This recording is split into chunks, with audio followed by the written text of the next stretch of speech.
जय हिंद साथियों, most welcome आप सभी का। Again Haryana GK India GK के प्रैक्टिस सेट नंबर 14 के अंदर 2015 से 2025 के लगभग 6000 प्लस पीवाईक्यू, जिसके अंदर हम हरियाणा जीके इंडिया जीके में आपकी हिस्ट्री, ज्योग्राफी, पॉलिटी, साइंस सब आपकी इसके अंदर कवर होगी। तो चलिए सेशन की शुरुआत करते हैं। अगर आप कंप्लीट पीडीएफ प्राप्त करना चाहते हैं तो इस नंबर के ऊपर व्हाट्सअप करके प्राप्त कर सकते हैं। इस नंबर के ऊपर व्हाट्सअप जब आप करोगे तो हाई लिख के पीडीएफ बताएंगे कि आपको कौन से सब्जेक्ट की चाहिए। सभी सब्जेक्ट की चाहिए तो आपको 170 रुपीज़ में आपको जो है पीडीएफ प्रोवाइड करवाई जाएगी। अलग अलग सब्जेक्ट की चाहिए तो मैसेज कर लेना, आपको कम प्राइस के अंदर पीडीएफ सभी सब्जेक्ट की प्रोवाइड करवाई जाएगी। तो क्वेश्चन आपके सामने है कि हरियाली जो परियोजना है वो कैसी परियोजना है, ड्रिप सिंचाई है या वाटर शेड विकास परियोजना है या वन आवरण से संबंधित है, पश्चिमी घाट संरक्षण परियोजना है। तो राइट ऑप्शन रहेगा option number B, watershed विकास परियोजना है। हरियाली परियोजना कैसी परियोजना है, वाटर शेड विकास परियोजना है। इसका उद्देश्य क्या था, जो ग्रामीण इलाके हैं उनके अंदर जो जल के संसाधन हैं, ठीक है, उनके जल के संसाधन के प्रबंधन को बढ़ावा देना, गांव के अंदर जल संरक्षण, मिट्टी का जो कटाव है मिट्टी का संरक्षण, खेती को बेहतर तकनीक प्रोवाइड करवाना, यानी कि ग्रामीण इलाकों को सशक्त बनाना है। ठीक है, और ये ज़्यादातर जो ये परियोजना है जो सूखे इलाके हैं जहाँ पर जल का संकट है उस क्षेत्र के अंदर ये लागू की गई थी हरियाली परियोजना। नेक्स्ट, इंदिरा गांधी नहर के आसपास एक महत्वपूर्ण गतिविधि होती है। कौन सी गतिविधि होती है इंदिरा गांधी नहर के आसपास? मत्स्य पालन नहीं, अंतरदेश जलमार्ग प्रदान करने के लिए, उपजाऊ क्षेत्रों के मरुस्थलीय को रोकने के लिए। ऑप्शन नंबर सी करेक्ट रहेगा। जो इंदिरा गांधी नहर है ये भारत की बहुत सिंचाई के माध्यम से एक परियोजना है जिसकी लंबाई लगभग 649 किलोमीटर है और ये पूरे भारत की नहीं पूरे विश्व की सबसे लंबी नहर, विश्व की सबसे लंबी नहर कौन सी है? इंदिरा गांधी नहर। इंदिरा गांधी नहर के आसपास में जो उपजाऊ क्षेत्र हैं उनके लिए मरुस्थल को रोकने के लिए प्रयास किए जा रहे हैं। मैटूर बांध कहाँ पर स्थित है, यानी कि मैटूर बांध कहाँ पर है? तमिलनाडु के अंदर। सी ऑप्शन करेक्ट रहेगा। और ये पूछा जाता है कि कौन सी नदी के ऊपर बना है, तो मैटूर बांध कावेरी नदी के ऊपर बना है। विश्व के बड़े बांधों के अंदर भी इसकी गिनती की जाती है। और तमिलनाडु का एक जिला है मेरे दोस्तों, सेलम जिला। तो तमिलनाडु के सेलम जिले के अंदर मैटूर बांध है। इसको कब खोला गया था? 1934 के अंदर इसको खोला गया था। तमिलनाडु की जीवन रेखा भी किसको कहा जाता है? मैटूर बांध को कहा जाता है। नेक्स्ट क्वेश्चन है, हीराकुंड बांध किस नदी पर निर्माण किया गया है? हीराकुंड बांध का निर्माण महानदी के ऊपर। ए ऑप्शन करेक्ट रहेगा। और ये कहाँ पर है मेरे दोस्तों? ओडिशा के अंदर है। और ओडिशा के अंदर एक जिला है जिस जिले का नाम है संबलपुर। ओडिशा के संबलपुर जिले से उत्तर की दिशा में स्थित है। दुनिया का सबसे लंबा मिट्टी का बांध, अगर आपसे पूछा जाए दुनिया का सबसे लंबा मिट्टी का बना बांध कौन सा है? हीराकुंड बांध है। जब भारत को आज़ादी मिली उसके बाद में शुरू हुआ और इसका जो परिचालन है वो कब हुआ? 1957 में। ठीक है, और इसको भारत की जो बहुउद्देशीय नदी घाटी परियोजना है उसके अंदर भी ये शामिल है, हीराकुंड बांध महानदी के ऊपर ओडिशा के अंदर। निम्नलिखित में से कौन सिंचाई का एक उद्देश्य नहीं है? इनमें से सिंचाई का उद्देश्य कौन सा नहीं है? मिट्टी के तापमान और नमी को बनाए रखना, पौधों के विकास और पोषण के लिए जल की आपूर्ति करना, मिट्टी में कार्बनिक पदार्थों के गठन में तेजी लाना, मिट्टी से लवण को बाहर बहाकर निकाल देना। डी ऑप्शन करेक्ट रहेगा। मिट्टी में क्या होता है, लवण की मात्रा जब ज़्यादा हो जाती है तो मिट्टी से लवण को बहाकर निकाल देना सिंचाई का उद्देश्य नहीं है। तो डी ऑप्शन यहाँ पे आपका करेक्ट रहेगा। इसका उद्देश्य भाई पौधों की वृद्धि करना, उनके अंदर विकास करना, पानी की व्यवस्था करना, वही तो सिंचाई कहलाती है। और इसका उद्देश्य है मिट्टी का जो टेम्परेचर है और नमी है उसके अंदर तेजी लाना, पौधों का विकास करना, पौधों के पोषण के लिए जल आपूर्ति करवाना, लेकिन मिट्टी से लवण को बहाकर निकाल देना ये नहीं है। विभिन्न अंतरालों पर फसलों को पानी की आपूर्ति के लिए इस्तेमाल किया गया शब्द कौन सा है? तो फसलों की आपूर्ति के लिए आप क्या करते हो? सिंचाई करते हो फसलों की। ऑप्शन नंबर ए करेक्ट रहेगा। नेक्स्ट है, देखिए अगर आपको क्लास अच्छी लगती है मेरे दोस्तों क्लास को शेयर कर दिया करो, लाइक कर दिया करो। सिंचाई के लिए पानी का प्राथमिक स्रोत निम्न में से कौन सा है? सिंचाई के लिए पानी का प्राथमिक स्रोत है वर्षा। ए ऑप्शन करेक्ट रहेगा। भारत में सिंचाई के लिए 3 स्रोत हैं। कुओं से सिंचाई की जाती है, नहरों से की जाती है, तालाब ट्यूबवेल से की जाती है, लेकिन जो प्राथमिक स्रोत है वो वर्षा है। सिंचाई की व्यवस्था जहां पानी में आपूर्ति पौधों की जड़ों के पास बूंद बूंद से की जाती है, इसे क्या कहा जाता है? ये क्वेश्चन बहुत बार पूछे जाते हैं हरियाणा के एग्जाम के अंदर। तो इसको टपक सिंचाई यानी कि टपक प्रणाली कहा जाता है। सिंचाई की एक ऐसी प्रणाली होती है जिसमें जो पौधों की जड़ें हैं उनके पास में पानी डाला जाता है, बूंद बूंद करके पानी की आपूर्ति की जाती है, जिसको आप टपक प्रणाली या डीप प्रणाली भी कहा जाता है। ठीक है। और ये जो कार्य आपने देखा होगा बहुत सारे राजस्थान के इलाकों में से फुवारा टाइप लगे होते हैं। ठीक है, खेतों के अंदर पाइप बिछाए जाते हैं, तो उसको आप टपक प्रणाली बोलते हैं। निम्न में से कौन सा सूक्ष्म सिंचाई यानी कि माइक्रो इरिगेशन का उपयोग करने का लाभ नहीं है? राइट ऑप्शन रहेगा ऑप्शन नंबर सी, श्रम घनिष्ठ। ठीक है, सूक्ष्म सिंचाई जिसको आप टपक विधि बोलते हैं, जिसको आप फवारा, जो फवारा से जो सिंचाई की जाती है। ठीक है, तो सूक्ष्म सिंचाई से क्या होता है? जल संरक्षण होता है। ठीक है, ऊर्जा से जो खरपतवार है उनके अंदर कमी, फसल उत्पादन से वृद्धि, फसल उत्पादन की गुणवत्ता में सुधार होता है। लेकिन दोस्तों श्रम घनिष्ठ की इसके अंदर ज़्यादा आवश्यकता नहीं, सी ऑप्शन करेक्ट रहेगा, ये से हमारा कोई लाभ नहीं है। सतलुज यमुना नहर का विवाद किस राज्य से है? सतलुज यमुना नहर का विवाद है पंजाब राज्य से। ये किसके साथ में है? ये हरियाणा और पंजाब के बीच में है, जिसको आप SYL के नाम से भी जानते हैं, सतलुज यमुना लिंक।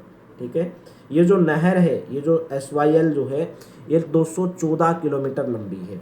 ठीक है, जो सतलुज और यमुना नदियों को आपस में जोड़ने का काम करती है। ठीक है, और ये विवाद कब हुआ? जब हरियाणा और पंजाब अलग हुए, उसके बाद से ये हरियाणा और पंजाब के बीच में विवाद हुआ, यानी कि पंजाब ने SYL का जो है पानी रोक दिया हरियाणा के लिए।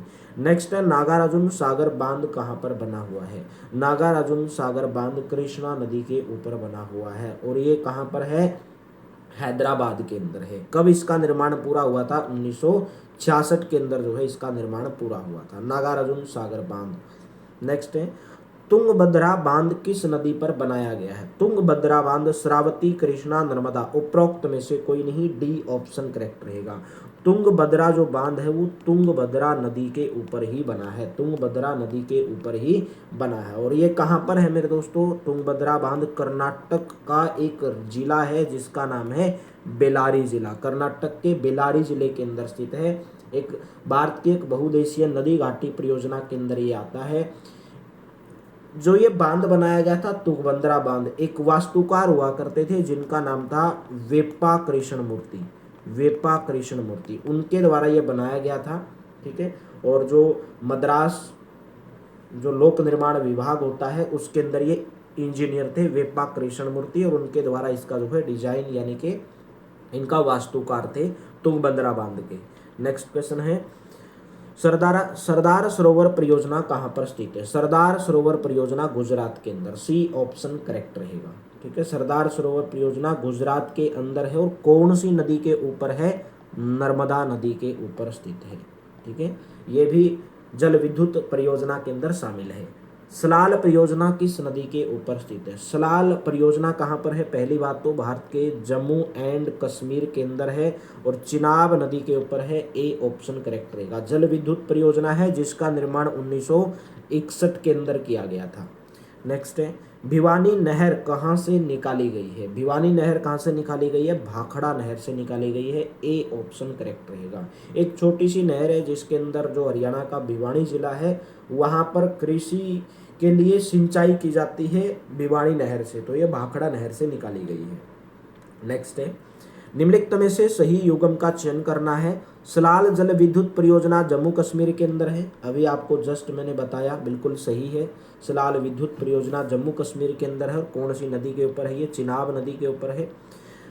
पैराम्बिकुलम जलाशय तमिलनाडु के अंदर है। देखिए, जो पैराम्बिकुलम जलाशय वन्य जीव अभ्यारण्य है, ये कहाँ पर है? तमिलनाडु के अन्नामलाई जो पर्वत श्रृंखला है, और केरल का एक पलक्कड़ जिला है, उनकी घाटियों के बीच में स्थित है। या आप अकेले तमिलनाडु के अंदर इसको नहीं बोलोगे मेरे दोस्तों, ये केरल और तमिलनाडु जो कहाँ कहाँ तक ये फैला हुआ है, तमिलनाडु की जो अन्नामलाई पर्वत है उस श्रृंखला में, और केरल के जो नेलियमपत्ती एक पर्वत है उनकी घाटियों के बीच में स्थित है। तो केवल आप इसके अंदर पहला सही लगाओगे, बाकी इसके अंदर सही नहीं है, क्योंकि पैराम्बिकल जलाशय तमिलनाडु के अंदर ना होके केरल और तमिलनाडु दोनों के अंदर है।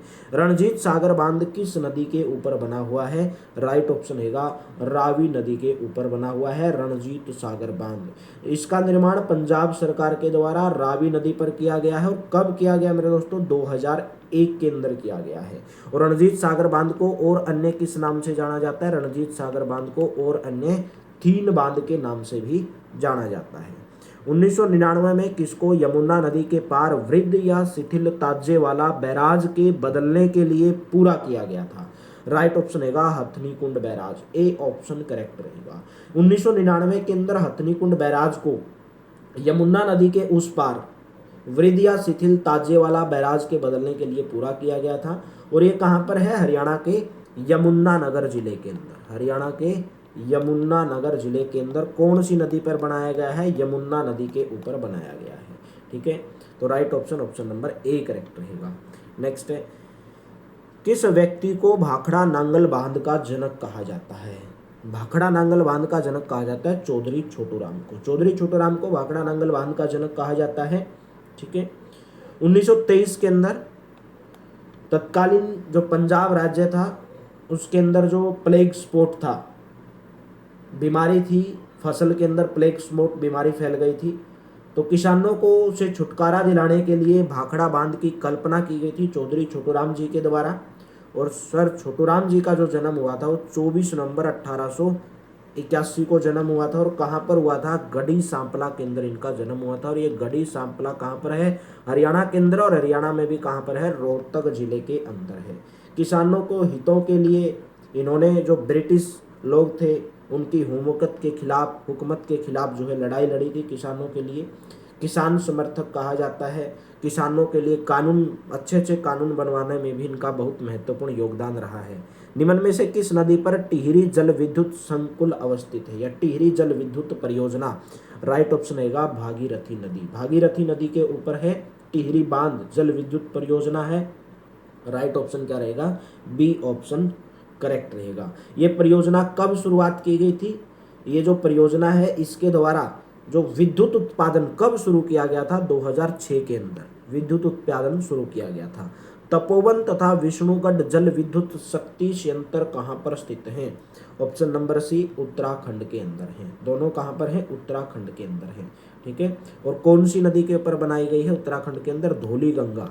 धौली गंगा नदी के ऊपर जो है तपोवन और विष्णुगढ़ जल विद्युत शक्ति संयंत्र बनाए गए हैं, उत्तराखंड के अंदर बनाए गए हैं। ठीक है, नेक्स्ट बताइए क्वेश्चन नंबर आपके सामने 64। भारत की सबसे बड़ी सिंचाई नहर कौन सी है? भारत की सबसे बड़ी सिंचाई नहर है इंदिरा गांधी नहर। इंदिरा गांधी नहर कहाँ पर इसका उद्गम होता है? कहाँ से ये निकलती है? पंजाब राज्य के अंदर हरिके नामक बैराज से ये निकलती है। इसका उद्गम कहाँ से होता है? पंजाब के अंदर हरिके बैराज से इसका उद्गम होता है मेरे दोस्तों। और राजस्थान के अंदर जो मरुभूमि है, इनके जो मरुस्थल है, जो दूरस्थ जो इलाके हैं जहाँ पर राजस्थान के अंदर पानी की कमी है, वहाँ पर इसके द्वारा बहुत करोड़ों किसानों के द्वारा सिंचाई उपलब्ध इंदिरा गांधी नहर के द्वारा जो है करवाई जाती है। इस नहर की लंबाई मैंने आपको बताया था 649 किलोमीटर है। गांधी सागर बांध किस नदी के ऊपर बनाया गया है? गांधी सागर बांध चंबल नदी के ऊपर बनाया गया है। और ये कहाँ पर है? ये मध्य प्रदेश का एक जिला है मेरे दोस्तों, मंदसौर और नीमच जिला।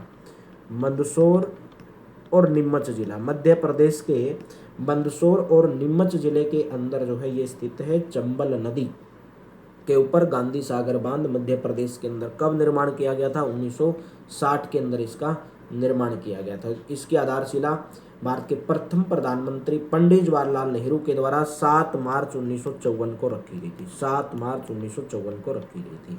निम्नलिखित में से कौन सा निम्न श्रेणी का भूरा कोयला है? निम्न श्रेणी का भूरा कोयला, देखिए खनिज और ऊर्जा संसाधन हमारा यहाँ से स्टार्ट हो चुका है।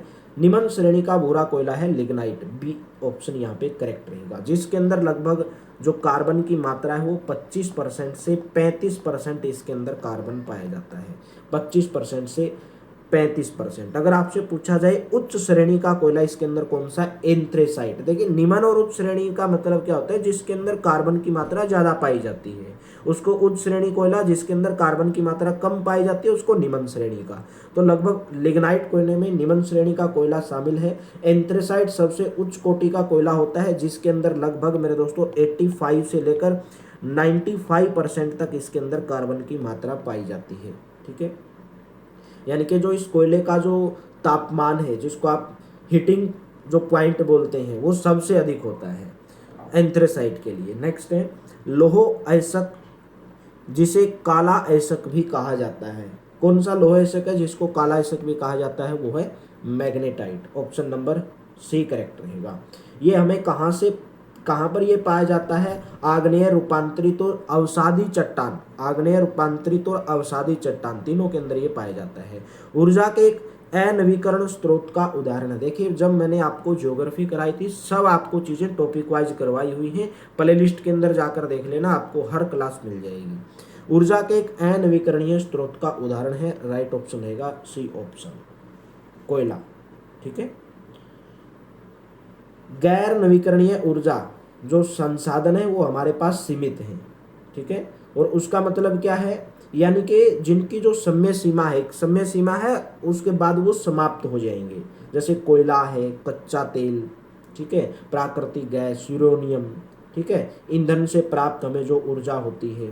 ठीक है। तो right option number C correct रहेगा। पवन शक्ति इस्तेमाल करते हुए बिजली का उत्पादन करने के लिए टरबाइन की अपेक्षित गति को बनाए रखने हेतु हवा की गति कितनी होनी चाहिए? हवा की गति 15 किलोमीटर प्रति घंटा, 15 किलोमीटर प्रति घंटे से अधिक होनी चाहिए। बी ऑप्शन यहाँ पे करेक्ट रहेगा। देखिए क्वेश्चन आपके जो है डिप्टी रेंजर वन विभाग के अंदर पूछे गए हैं। सफेद कोयला क्या है? सफेद कोयले के नाम से जल विद्युत, बी ऑप्शन करेक्ट रहेगा। सफेद कोयला किसको कहा जाता है? जल विद्युत को कहा जाता है। ठीक है। तो जो हाइड्रोलिक पावर प्लांट है, हाइड्रोलिक पावर प्लांट के अंदर पानी गिरता है ऊपर से, और जो पानी है, पानी की जो गतिज ऊर्जा है वो किसके अंदर बदल जाती है? विद्युत के अंदर बदल जाती है। तो सफेद कोयला जल विद्युत को कहा जाता है। संपीड़ित प्राकृतिक गैस यानी कि जिसको आप CNG कंप्रेस्ड नेचुरल गैस बोलते हैं, उसका मुख्य घटक पूछा गया। इथेन, मीथेन, प्रोपेन या ब्यूटेन? राइट ऑप्शन रहेगा मीथेन। CNG का मुख्य घटक मीथेन है। ठीक है। और CNG अपनी जमीन के अंदर जो हाइड्रोकार्बन है उनका एक मिश्रण है, जिसके अंदर लगभग 80 से 90% जो है मीथेन होती है। CNG के अंदर 80 से 90% क्या होती है? मीथेन गैस पाई जाती है। CNG कैसी होती है? एक रंगहीन गैस होती है, यानी कि इसका एक कलरलेस जिसको आप बोलते हैं। एक गंधहीन गैस होती है, गंध नहीं आती है, और हवा से हल्की होती है, हवा से हल्की होती है। ठीक है। और पर्यावरण की अगर दृष्टि से मैं बात करूँ, ये सबसे कम प्रदूषित होती है। अभी आप देख ले होंगे जैसे CNG गाड़ी आ गई है, यानी कि जिनसे पर्यावरण को कम नुकसान पहुंचता है, पर्यावरण प्रदूषण को। वाहन निर्माता के द्वारा जो वाहन CNG प्रचलन के लिए निर्मित किए जाते हैं उसे क्या कहा जाता है? समर्पित CNG वाहन कहा जाता है। ठीक है। इन वाहनों के अंदर वही इंजन को इस तरीके से विकसित किया जाता है, केवल CNG गैस के ऊपर चलेंगे। सी ऑप्शन करेक्ट रहेगा। नेक्स्ट है निम्नलिखित में से कौन सा उत्सर्जन मानक यात्री कार और हल्के वाणिज्यिक वाहन पर भारत के राष्ट्रीय राजधानी क्षेत्र में 1 अप्रैल 2010 के बाद लागू किया गया है? राइट ऑप्शन रहेगा भारत स्टेज चरण नंबर 4। 1 अप्रैल 2010 से जो यात्री कारें हैं और हल्के जो वाणिज्यिक वाहन हैं उनके लिए एक उत्सर्जन मानक तय किया गया है, भारत स्टेज यानी कि 4th BSIV। आपने देखा होगा आजकल BSIV वाहन लागू होते हैं, यानी कि ये जो वाहन है इस मानक के तहत आएंगे। मानक का मतलब है कि जो भी वाहन जब चलते हैं, हवा के अंदर जो भी गैसें छोड़ते हैं, प्रदूषण छोड़ते हैं, तो उससे कम नुकसान हो, अगर इस मानक के तहत आएंगे। एक मानक तय किया गया कि वाहनों के लिए। ठीक है। राउरकेला स्टील प्लांट कहाँ पर स्थित है? राउरकेला स्टील प्लांट है उड़ीसा के अंदर। बी ऑप्शन करेक्ट रहेगा। जर्मनी की सहायता से 1959 के अंदर इसको शुरू किया गया था। कौन से देश के सहयोग से? बहुत बार पूछा जाता है। राउरकेला स्टील प्लांट की जो स्थापना है जर्मनी देश के सहयोग से 1959 में की गई थी। बावल औद्योगिक क्षेत्र किस जिले के अंतर्गत आता है? बावल, राइट ऑप्शन रहेगा रेवाड़ी। और रेवाड़ी कहाँ पर है? बावल एक IMT, ठीक है, IMT इंडस्ट्रियल मॉडल टाउन जिसको आप बोलते हैं, हरियाणा राज्य के रेवाड़ी जिले के अंदर स्थित एक औद्योगिक क्षेत्र है। NCR के अंदर ये स्थित है। तो राइट ऑप्शन कौन सा रहेगा? ऑप्शन नंबर बी करेक्ट रहेगा। नेक्स्ट क्वेश्चन है, राष्ट्रीय पवन ऊर्जा संस्थान किस शहर के अंदर स्थापित किया गया है? राइट ऑप्शन रहेगा बी ऑप्शन, चेन्नई के अंदर। राष्ट्रीय पवन ऊर्जा संस्थान चेन्नई के अंदर स्थित है और इसके माध्यम से जो जितने भी पवन संसाधन हैं, जो हमें पवन उपलब्ध करवाते हैं, उनका मूल्यांकन करना और पवन जो संसाधन है उनके तकनीक के अंदर सहायता प्रदान करना। ठीक है, तो right option B option correct रहेगा, ये इसका मुख्य उद्देश्य है। भारत में सबसे बड़े कच्चे तेल का भंडार कहाँ पर है? ये गुजरात के अंदर है, बी ऑप्शन करेक्ट रहेगा। निम्नलिखित में से पारा का मुख्य अयस्क कौन सा है? पारा का जो मुख्य अयस्क इनमें से पूछा गया सिंगरफ या जिसको आप सिनेबार भी बोलते हैं। ठीक है, तो कंफ्यूज नहीं होना है, सिनेबार। पारा का मुख्य अयस्क कौन सा है? सिनेबार है मेरे दोस्तों, जिसको आप मरकरी, ठीक है, मुख्य अयस्क जिसको आप Hg के नाम से भी जानते हैं, सिनेबार मरकरी। ठीक है, विश्व का जो ज़्यादातर पारा है वो हमें सिनेबार से ही प्राप्त किया जाता है। ठीक है, और इसका जो रंग देखा होगा, जैसे आपने देखा होगा पहले टेम्परेचर आता था, अभी तो डिजिटल टेम्परेचर मापने के लिए आ गए हैं थर्मामीटर। पहले थर्मामीटर डॉक्टर रखते थे, तो एक बोतल होती थी और वो थर्मामीटर को मुंह में डालने के बाद उसमें डाल देते थे पारा के अंदर, तो वही पारा है। इसका जो अगर आपने बोतल के अंदर रंग भी उसका देखा होगा तो गेरू जो आप मारते हैं, गेरू लाल रंग का ये होता है। ठीक है, तो right option B option correct रहेगा। नेक्स्ट है, भारत में रबर के उत्पादन का 90% देने वाले राज्य का नाम क्या है? यानी कि भारत के अंदर रबर का उत्पादन 90% कौन से राज्य के अंदर किया जाता है? केरल राज्य, बी ऑप्शन यहाँ पे करेक्ट रहेगा। भारत का सबसे बड़ा उत्पादक राज्य है केरल रबर उत्पादन में। बिहार का हजारीबाग किस खनिज के लिए प्रसिद्ध है? हजारीबाग है कोयले के लिए, ऑप्शन नंबर सी करेक्ट रहेगा। ठीक है, और वर्तमान में जो हजारीबाग है ये कहाँ पर आ गया है? झारखंड राज्य के अंदर स्थित है। वर्तमान में कहाँ पर है ये? झारखंड के, क्योंकि बिहार और झारखंड राज्य अलग हुए तो हजारीबाग कहाँ पर है? ये भी झारखंड के अंदर है। नेक्स्ट है, नाभिकीय खनिजों और नाभिकीय ऊर्जा संयंत्रों के संबंध में निम्नलिखित कथनों पर विचार करना है और आपको बताना है कि इनमें से कौन सा कथन सत्य नहीं है। ठीक है, सत्य नहीं है बताना है। राजस्थान और झारखंड यूरेनियम खनिजों के बड़े भंडार हैं, बिल्कुल सही है पहला। केरल में थोरियम के बड़े बड़े भंडार पाए जाते हैं, सही है। आज की तारीख तक उड़ीसा राज्य में कोई भी नाभिकीय ऊर्जा संयंत्र नहीं है, तो ऑप्शन नंबर थर्ड भी इसके अंदर सही है।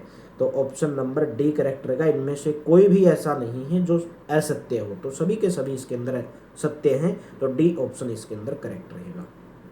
चलिए, तो आज का आपके लिए टेस्ट क्वेश्चन है, भारतीय वन अनुसंधान संस्थान कहाँ पर स्थित है? शिमला, नैनीताल, जम्मू या देहरादून? आंसर कमेंट बॉक्स के अंदर देना है। कल का आपका क्वेश्चन था कि अमेजन जंगल किसका उदाहरण है? उष्णकटिबंधीय वर्षा, ऑप्शन नंबर आपका ए करेक्ट रहेगा। तो आप हमारे टेलीग्राम को, व्हाट्सएप चैनल को और इंस्टाग्राम को जरूर ज्वाइन कर लेंगे। अगर आपने अभी तक भी ज्वाइन नहीं किया है तो तीनों चैनल को, तीनों प्लेटफॉर्म को ज्वाइन कर लेंगे, जहां पर आपको सभी क्लासेज की नोटिफिकेशन पीडीएफ भी प्रोवाइड करवाई जाती हैं। और कंप्लीट पीडीएफ मैंने आपको बता दिया कि इस नंबर के ऊपर व्हाट्सएप करके आप प्राप्त कर सकते हैं। उम्मीद करता हूँ क्लास अच्छी लगी होगी, बेहतर लगी होगी। क्लास को लाइक कर देना, शेयर कर देना।